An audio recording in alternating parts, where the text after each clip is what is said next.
Hello, and welcome to the final reading of It's Your Love, the book about grief. Other's Day, a way to help the parentally challenged feel less sad and alone. If you don't have a parent around or you can't be a parent yourself, you'll know how uncomfortable reminders of that fact can be. Little moments that pop around and tickle your psychological tonsils until you want to vomit emotions over everything. Most of those moments you get to deal with in private by taking yourself off and doing a spot of self care. But when it's Mother's Day or Father's Day, it can feel like the whole world has collaborated to show you just how very alone you are. The card shops filled with cards, the marketing emails, the supermarket displays, the social media posts, the ad campaigns, the chats on WhatsApp, a million micro moments that hold a magnifying glass over whatever pain you have about your own situation. The two of us had always found those days and the run up to them difficult. They're wonderful ways to celebrate great parents, but in being that, they just left us in a high state of missing our best ones. Then one day we realized if we were feeling like that, maybe other people were too, and we started to talk about it a little on our Instagram accounts. About how those times of year could leave people anxious and sad or angry and vulnerable. We could never have predicted the response we got. Hundreds of people dropping into our DMs to tell us their stories. It was an overwhelming outpouring of grief and relief and love, and it showed us how much people had been hurting inside, each believing they were the only ones. So we set up our hashtag Others Day campaign online, which gives anybody for whom parent days are challenging a space to come and share our Mother's and Father's Day when those wounds can feel at their most raw. You'll find us on @OthersDay or on our blog All Up in My Space, sharing and caring for all we're worth. We've been honored to be let in on people's stories of estrangement, of miscarriage, of bereavement, of growing up in care, and over the years it's shown us how much of a need there is in the world for frank, honest conversations about loss.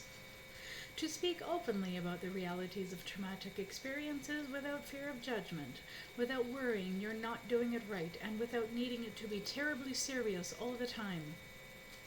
Because in our experiences, you don't stop being funny, weird, wonderful you just because you went through loss. That's how Others Day was born. We share blog posts, coping mechanisms, stories and ideas, conversations with those who've lost, ways to help yourself get through the day. It's an incredible movement powered by our community, and it shows us each year how much love there is in the world.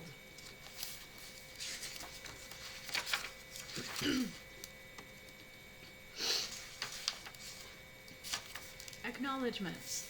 Firstly, to all the women who made this book happen, we are enormously grateful. To Catherine and Jess for believing it could be a publishable book and fighting to make that happen. To Steph, Bess, and everyone at DK for being so behind it. Together we created something really, really brilliant. To Amy, our editor, who has been the cool, calm, and collected cat we need every step of the way, and a master footnote pruner. Thank you for your patience, all of it. To Sheetal for making sure we aren't being medically negligent and basing our ramblings in some kind of psychological fact.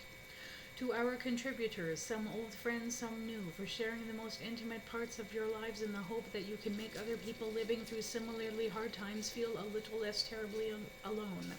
You are awesome.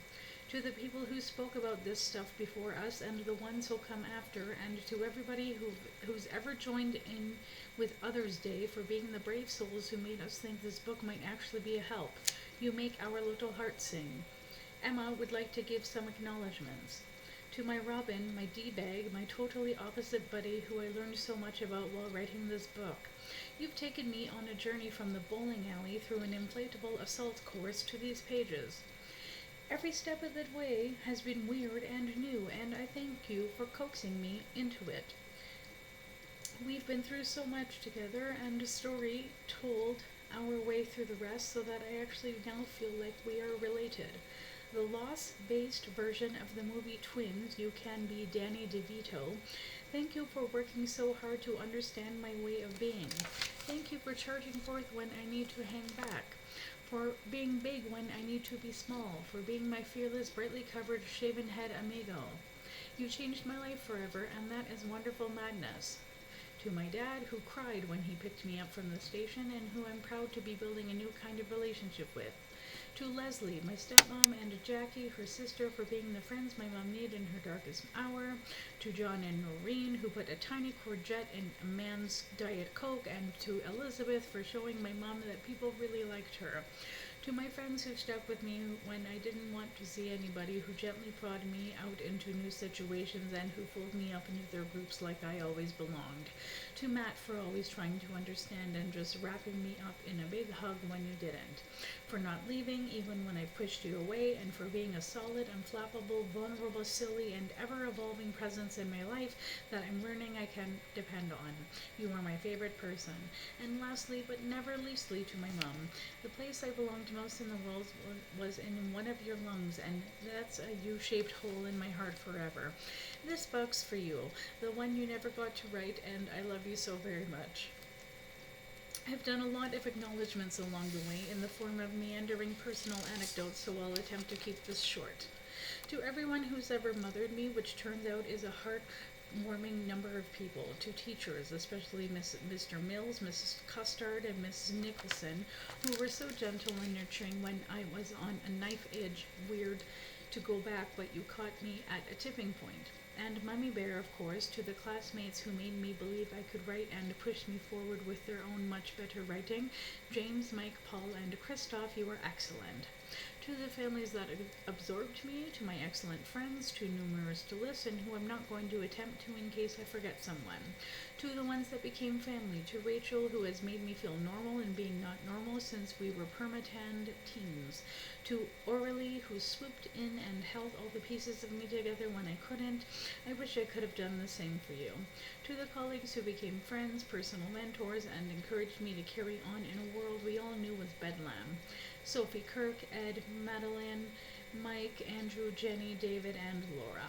Wonderful Laura, who listened to me moan about this process pretty much every day for a year. I owe you a gin and pineapple. To Jess for the 3-hour nightly phone calls and being my long-distance support system. To Allie for giving me a second chance at Christmas. To my family, who can be so infuriating but are also all the books I want to write. I feel so privileged to be a part of our pot history, and though our stories don't always have a happy ending, you are where I have been happiest. To some people who went above and beyond. Uncle Brian, Auntie Sue, Auntie Hillary, thank you for seeing I need something when I couldn't see it in myself. To my courageous, complex, wonderful dad, thank you so much for being there, and for giving us a home that we could trust in. I adore you, and to my brother, the only person who really gets any of it the way I do. To my other brother, I miss you, and to my mom, I hope you find the contentment that has always eluded you. To Buddy, the cab of your tractor was my sanctuary, and there aren't enough drunken phone calls in the world to adequately express how grateful I am. And to the people who aren't around anymore but were so central to who I am now, especially Nan, it's all for you, lovely Barbara. I wish you were here to be proud of it, because even if it's an abomination, I know no one could be prouder. And to see you with the cover printed on a sweatshirt, baseball hat, superimposed on the side of the car would have been wonderful and mortifying. To my partner, who is the single greatest person I ever met and has showed me that life can be quiet and predictable and full of the kind of love that you don't have to scream into each other's faces, I am astonished that you chose me every single day. Thank you for allowing me to avoid packing up a third consecutive house move to finish this book. I wonder what the next excuse will be. Thank you to your family for being my touch point for sanity always. And to Emma, someone who started off simply looking like my much hotter sister and end up being one in every sense of the word. I wish you could see how incredible you are. Considering you're my partner in words, it's embarrassing how hard I find it to jot down the levels of gratitude I feel at the fact I have someone so uniquely good and patient and strong and clever and funny and inspiring to take this pretty shitty journey on. I could have done it without you. You are my best friend. I could not be me without you. Never leave jokes.